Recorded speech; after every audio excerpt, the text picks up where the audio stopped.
Hey, it's me. Today I'm doing a video that I've actually been waiting to do for quite some time. I'm going to be using this kit. I already know quite a bit about this kit. I just know it's a good kit. If things go wrong, that's on me. This is a kit made by NerdeEcrafter, who is another creator here on YouTube. Introducing the first ever NerdeEcrafter craft kit called Not Another Craft Kit. She does a lot of craft kit review videos, she does things with clay, and she does like a lot of like just fun random videos now. This is a serious kit. I can confidently say it is the heaviest crap. Sorry. Getting a lot of messages every time I turn on the camera. Beep, beep, beep, beep, beep, beep, beep. Can you stop talking to me? I love people. I can confidently... Shut up! What could I do? I could just mute my devices.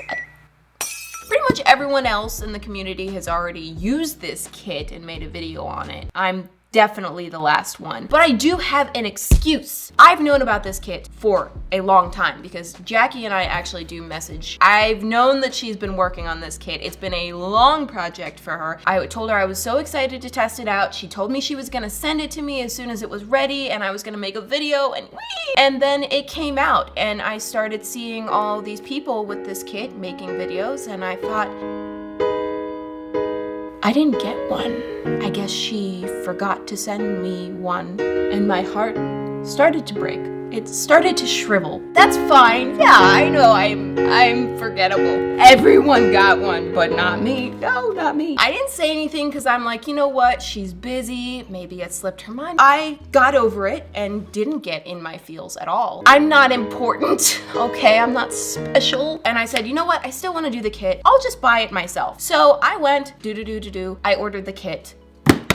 Here it is. And I messaged Jackie and I said, you know, hey, I am so excited to test your kit. I've ordered it. I'm waiting for it. And she's like, what? Didn't you get the one that I sent you? And I'm like, I didn't get a kit. You didn't send me one. You forgot about me, remember? Remember when you broke my heart? Turns out she actually did send me one. The post office held it just like, yeah, we'll keep this one. We're not gonna actually deliver it. We're just gonna hold it here and not tell you about it. But anyway, eventually I did get the one that I ordered as well as the one that she sent me. So now I have two kits. It actually kind of works out because according to Jackie, she is actually doing a small relaunch of the kit around the time that I'm gonna be posting this. So if you want the kit, now is definitely the last chance to get it. Okay, now you're kind of crowding me. I love you, give me space. I've watched a lot of videos on this kit at this point. I've watched Jackie's video on it. I've watched other people's videos on it. I've watched Jackie's video watching other people's videos on it.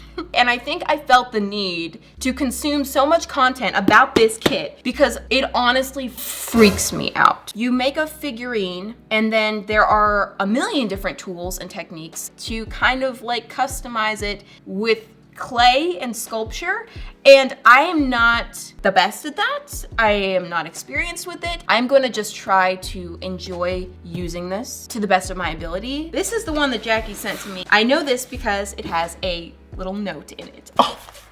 I know you'll have fun despite the fact that many of these things are new materials to you. Thank you for the confidence. I hope I will. Very sweet note. Thank you, Jackie. She's always very sweet. I know you're about the salt, but there's a lot of sugar in there too.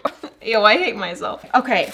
Woo! We have the instruction booklet. Nobody shows this on camera because there's a secret little QR code that leads to some secret little tutorials. I know these. These are paint brushes. Aha! The iconic collapsible bowl. Am I doing this right?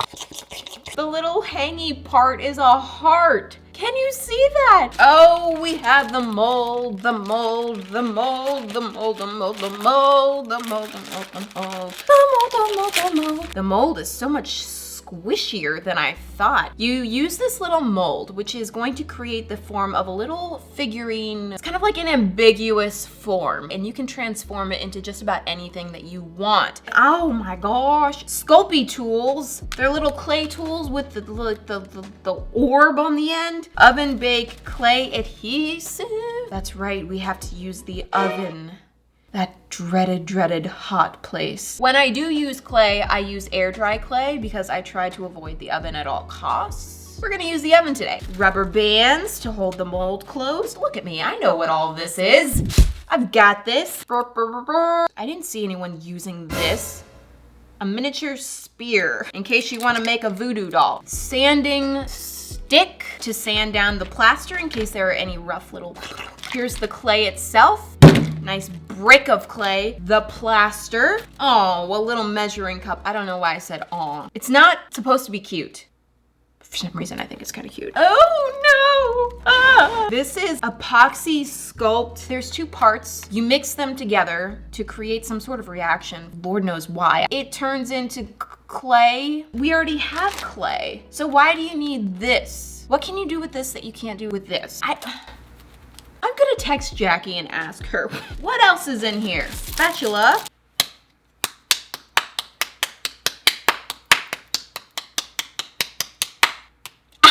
Oh, here's Jackie with the quickness. Regular polymer clay is oven baked, so when you bake it, it hardens. Epoxy clay is air dry clay. This is water-based instead of oil. Okay. I use epoxy mostly for more fragile parts like whiskers or thin pieces. Okay. This is a little mold.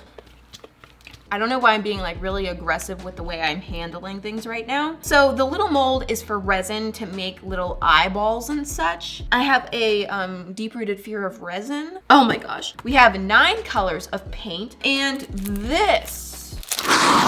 It attacked me. First step of this is we have to actually create our little form. So I'm gonna take my squishy mold and just kind of match it up and then take these little rubber bands and just use them to make sure that this mold stays closed. Now for the plaster.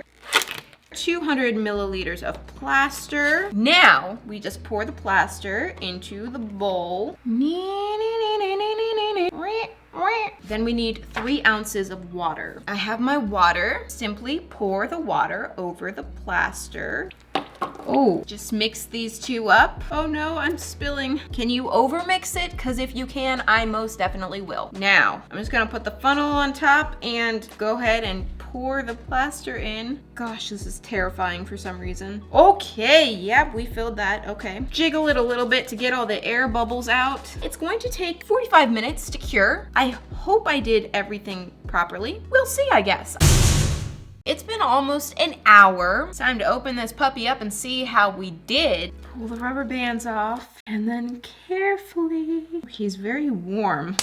Dang it, dang it, dang it, dang it, dang it. So he looks pretty good except for the fact that his arm got ripped off. So I'm gonna have to be a little bit creative whether I can reattach this arm or maybe just like sculpt a new one. For the rest of the process, I think I'm going to switch into voiceover mode because this is the part where it gets really time consuming. So let's go do that. So I decided that I couldn't really deal with the fact that I had ripped the arm off. This was attempt number 2. Clearly I've rushed things here and I didn't close the mold completely. So I tried it again. This time I did a superb job. Look at that. Not a drop of plaster out of place. Ooh, it's so clean. I ripped off those rubber bands and carefully, oh no, oh, it's the arm. It's the arm. Don't do it. Don't you leave me. Ta-da! I got it. And it only took me 3 tries. Here's attempt number 1 and attempt number 3 together. Attempt number 2 could not be present. But anyway, here's my little dude. I'm gonna take this sanding stick,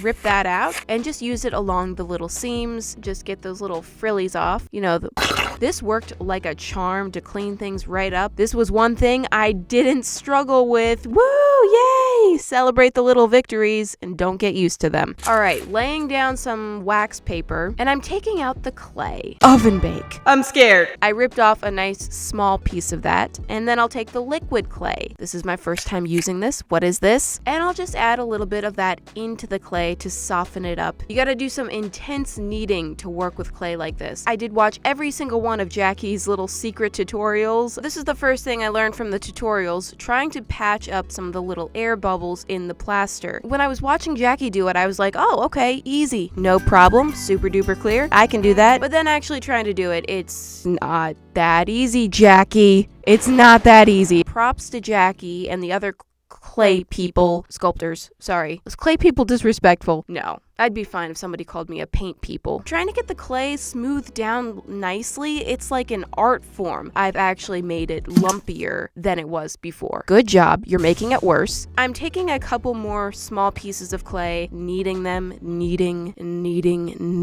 Ages later, I've created this, and I'm cutting that in half. Oh good, that's perfect. Yep, that's exactly how I wanted it to end up. This is gonna be an ear, but it's far too large, and now's the time to use these tools that I'm weirdly excited about.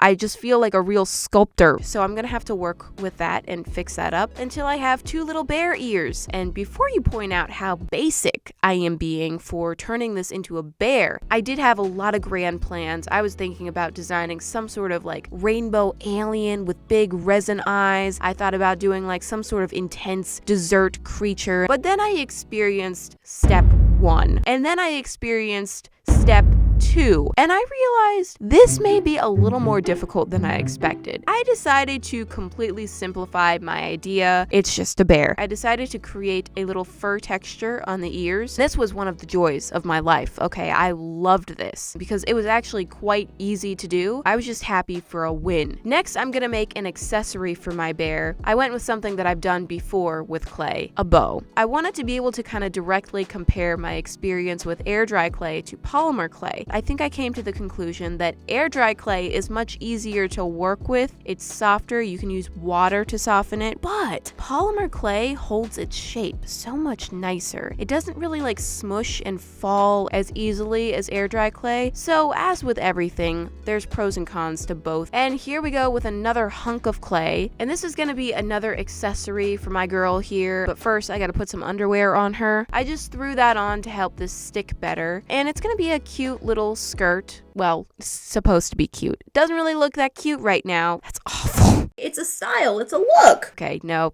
we're taking that off. I made a new strip of clay and tried to redo it. It's still not the most magnificent thing I've ever seen, but I can live with that. I have this very weird patch of clay over the chest, so I decided to texture that to give her some chest hair.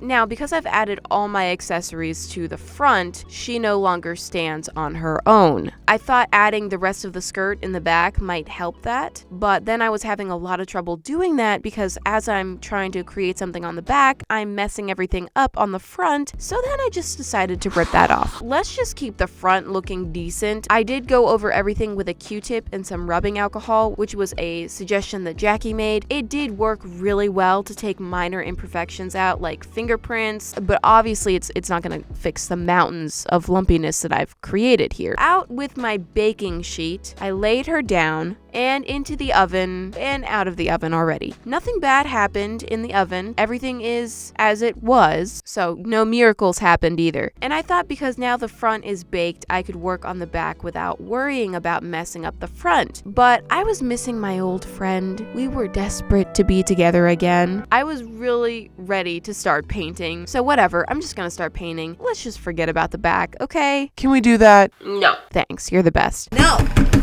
No. Now I started painting the color. I went for this very fleshy tan color, but then I wasn't really feeling that, so I added a whole bunch of brown and other colors to make it more berry. And there we go. Let's go over with that. Looks very similar to the first color, but in my mind, that's a big deal. Let's paint this tragedy of a back now. Oh, not lingering on that for long. Okay, good. And on to the accessories. I gave her a nice little pink bow and a very light yellow skirt. And of course, I really did enjoy this process of decorating.